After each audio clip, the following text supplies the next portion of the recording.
적중하신 토토방방 가족방분들 모두 축하드립니다. 저희 가족방에서 모든 경기, 언어범 및 핸디캡, 최종 조합 공유해 드리고 있습니다. 적중률 높은 가족방 입장은 고정 댓글에 있는 링크로 문의해 주시기 바랍니다. 12월 28일, 29일 해외 축구 6경기 분석 시작하겠습니다. 첫 번째로 엠폴리 대 제노아 경기 알아보겠습니다. 먼저 엠폴리는 최근 3-4-2-1 포메이션을 통해 안정적인 경기 운영을 추구하고 있다. 하지만 아탈란타전에서 수비 뒷공간 노출과 마무리 부족이 두드러졌다. 에스포지토와 콜롬보가 공격을 이끌고 있지만 주르코프스키와 하스의 부재는 빌드업과 중원 안정성에 영향을 주고 있다. 특히 BT의 결장은 수비 조직력에 공백을 남길 가능성이 높다. 엠폴리는 세트피스 활용 능력이 있지만 전반적인 수비력 문제로 인해 상대의 공격을 제어하기 어려울 수 있다. 이어서 제노아는 4-3-3 포메이션을 중심으로 안정적인 경기 운영과 탄탄한 중원 장악력을 보여주고 있다. 우디네세전과 밀란전 무승부를 통해 저항력을 증명했으며 프렌드럽과 바델리의 공수 전환 능력이 돋보인다. 피나몬티와 비티냐는 연계 플레이로 위협적인 공격을 전개하지만 측면 수비의 기동력 저하와 드 윈터의 부재는 공수 균형의 부담으로 작용할 가능성이 있다. 제노아는 상대적으로 조직력이 뛰어나며 엠폴리의 수비 약점을 공략할 가능성이 높다. 엠폴리는 주축 선수들의 결장과 수비 약점으로 인해 경기 운영에서 어려움을 겪을 가능성이 크다. 반면 제노아는 중원의 안정성과 공격 효율에서 상대적으로 우위를 점하고 있으며 엠폴리의 뒷공간을 노릴 가능성이 크다. 두 팀 모두 득점력이 일정하지 않다는 점도 감안해야 할 것이다. 무승부를 추천합니다. 두 번째로 파르마 대 AC 몬차 경기 알아보겠습니다. 먼저 파르마는 최근 5경기에서 1승 4패를 기록하며 부진한 흐름을 이어가고 있다. 로마전에서 수비와 중원의 조직력이 크게 흔들리며 문제점을 노출했다. 델 프라토와 발레리 등 핵심 수비수들의 결장은 수비 안정성을 심각하게 저하시킨다. 공격에서는 많이 고군분투하며 팀의 희망을 이어가고 있지만 측면과 뒷공간의 수비 약점은 상대 팀에게 꾸준히 공략당하고 있다. 4-2-3-1 포메이션으로 측면 돌파를 시도하나 중원의 연결고리 부재로 효율적인 공격이 어려운 상황이다. 이어서 몬차는 역시 최근 1무 4패로 부진하며 공격과 수비 모두에서 불안한 모습을 보이고 있다. 유벤투스전에서는 결정력 부족과 중원에서의 창의력 결핍이 뚜렷했다. 주전 공격수 말디니와 유리치의 부재는 팀의 전방 옵션을 제한하며 역습 상황에서도 위협이 부족하다. 3-4-2-1 포메이션을 통해 수비 안정성을 추구하나 측면 윙백의 수비 복귀 속도가 느려 상대 역습에 쉽게 노출되고 있다. 본도와 비안코가 수비적인 역할에 집중하고 있으나 공격적인 기여는 미미한 상태다. 양팀 모두 결장자가 많아 경기력 저하가 뚜렷하며 최근의 부진한 흐름이 지속될 가능성이 높다. 파르마는 측면과 수비의 결여로 인해 실점 가능성이 높으며 몬차는 전방 결정력 부족으로 공세를 펼치기 어려운 상황이다. 양팀의 무승부 가능성이 높아 보인다. 무승부를 추천합니다. 핸디 언어버 및 최종 조합 받아보실 수 있는 가족방 입장 방법 알려드리겠습니다. 먼저 영상 하단의 댓글을 클릭해 주세요. 두 번째로 댓글 속 가족방 링크를 클릭해 주세요. 마지막으로 채팅 참여하기 누르신 후 메시지 주시고 답장 기다려 주시면 가족방 입장 도움드리도록 하겠습니다. 그럼 분석 이어가 보도록 하겠습니다. 세 번째로 이라크 대 사우디 경기 알아보겠습니다. 먼저 이라크는 최근 걸프컵에서 승리를 기록했으나 바레인전 패배에서 수비 조직력에 허점을 노출했다. 4-4-2 포메이션을 기반으로 중원 압박과 빠른 역습을 통해 상대를 공략하려 하지만 결정력 부족이 뚜렷하다. 알리는 제공권 장악과 연계 플레이로 팀 공격의 핵심 역할을 담당하며 야신과 이크바른 창의적인 패스를 통해 공격을 지원한다. 수비진에서는 술라카의 체력 저하와 측면 커버 약점이 상대에게 기회를 허용할 가능성이 있다. 이어서 사우디는 최근 예멘전 승리와 바레인전 패배로 기복 있는 성적을 보이고 있다. 4-3-3 포메이션을 활용하며 알 도사리의 창의적인 플레이와 알 브라이칸의 득점력이 공격의 핵심이다. 하지만 센터백 알 블라이히의 속도 문제와 중원의 나세르의 패스 정확도 저하는 경기 흐름을 방해하고 있다. 측면 공략과 역습을 중심으로 전개하겠지만 수비 라인의 불안정성이 약점으로 작용할 가능성이 크다. 이라크는 중원의 압박과 역습으로 사우디아라비아의 수비 약점을 공략할 가능성이 있지만 결정력 부족이 발목을 잡을 수 있다. 사우디아라비아는 경험 많은 주축 선수들의 활약을 기대하며 빠른 템포의 공격 전개로 이라크 수비를 흔들려 할 것이다.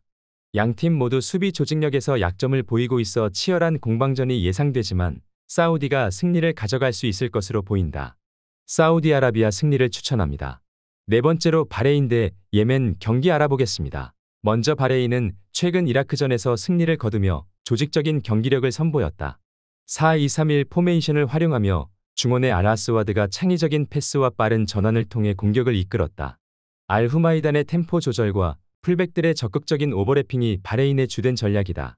최전방 압둘라티프는 득점력에서 여전히 중심적인 역할을 하고 있으며 상대 수비진을 지속적으로 압박하고 있다. 다만 노쇠화된 수비진은 빠른 역습에 취약한 모습을 보이며 측면 커버가 느린 점은 약점으로 작용할 수 있다. 이어서 예멘은 걸프컵 초반 2연패로 부진한 성적을 기록하고 있다. 4-4-2 포메이션을 기반으로 수비에 치중하며 역습을 노리지만 공격 전개에서 뚜렷한 약점을 보인다. 알마타리는 상대의 강한 견제 속에 고립되며 결정적인 득점 기회를 만들지 못했고 중원의 알가와시는 압박 상황에서 실수가 잦아 빌드업 효율이 떨어진다. 수비진의 알후바이시는 공중볼 경합에서 강점을 보였으나 풀백의 측면 커버가 불안정하며 상대 크로스에 취약한 모습을 보인다. 특히 경기 템포를 끌어올리지 못하며 상대에게 주도권을 내주는 흐름이 반복되고 있다. 바레인은 중원의 장악력과 측면 공격을 활용해 상대를 공략할 가능성이 높다. 반면 예멘은 수비적인 접근과 역습에 의존하지만 바레인의 조직적인 패스워크를 견디기 어려울 것으로 보인다. 두 팀의 경기력을 고려하면 바레인의 점유율 우위 속에서 경기가 전개될 가능성이 크다. 바레인 승리를 추천합니다. 핸디 언어버 및 최종 조합 받아보실 수 있는 가족방 입장 방법 알려드리겠습니다. 먼저 영상 하단의 댓글을 클릭해 주세요. 두 번째로 댓글 속 가족방 링크를 클릭해 주세요. 마지막으로 채팅 참여하기 누르신 후 메시지 주시고 답장 기다려 주시면 가족방 입장 도움드리도록 하겠습니다. 그럼 분석 이어가 보도록 하겠습니다. 다섯 번째로 칼리아리 대 인터밀란 경기 알아보겠습니다. 먼저 칼리아리는 최근 경기에서 기복이 있는 경기력을 보여주고 있다. 베네치아전 패배에서 뒷공간 노출 문제가 두드러졌고 파볼레티의 교체 투입 외에는 공격에서 강점이 부족했다. 3-5-1-1 포메이션은 측면 윙백 자파와 아우젤로의 적극적인 공격 가담을 기반으로 하지만 이로 인해 수비 뒷공간이 자주 노출된다. 중원의 비올라는 창의적인 패스로 공격을 지원하지만 피콜리의 득점력 부재는 문제다. 수비 중심 팔로미노는 경험은 풍부하나 인터밀란의 빠른 공격에 취약할 가능성이 있다. 이어서 인터밀란은 최근 리그와 컵 대회에서 연승을 이어가며 훌륭한 경기력을 보여주고 있다. 라치오를 대파하며 공격력을 입증했으며 튀람과 마르티네스의 조합은 이번 경기에서도 핵심이 될 것이다. 마르티네스는 칼리아리를 상대로 9골을 기록한 바 있으며 이번 경기에서도 결정적인 역할을 할 가능성이 높다. 4-3-1-2 포메이션은 안정적인 수비와 강력한 공격 밸런스를 제공하며 차라노글루는 중원에서 경기를 지배한다. 덴젤 둠프리스의 오버래핑은 공격의 깊이를 더하지만 파바르와 아체르비의 부재로 수비진에 약간의 불안 요소가 있다. 인터밀란은 전력과 최근 경기력을 고려할 때 칼리아리를 상대로 우위를 점할 가능성이 높다. 칼리아리는 역습을 통해 기회를 노리겠지만 인터밀란의 점유율 기반 플레이와 마르티네스 튀람 듀오의 화력을 제어하기 어려울 것으로 보인다.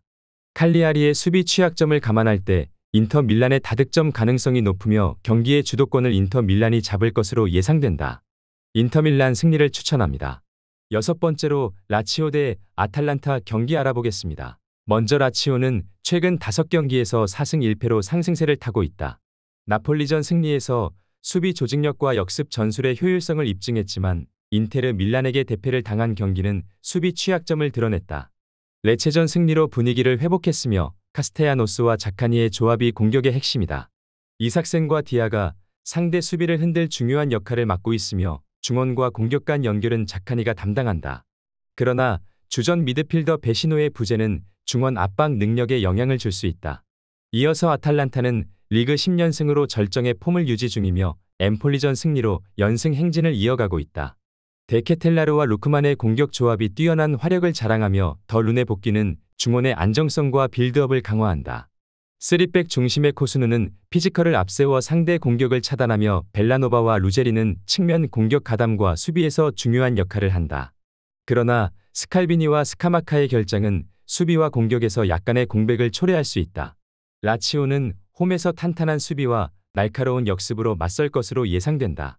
카스테야노스와 자카니의 조합은 아탈란타 수비진에 부담을 줄 가능성이 있지만 아탈란타의 데 케텔라르와 루크만의 공격 조합이 상대적으로 더 우위를 점할 것이다.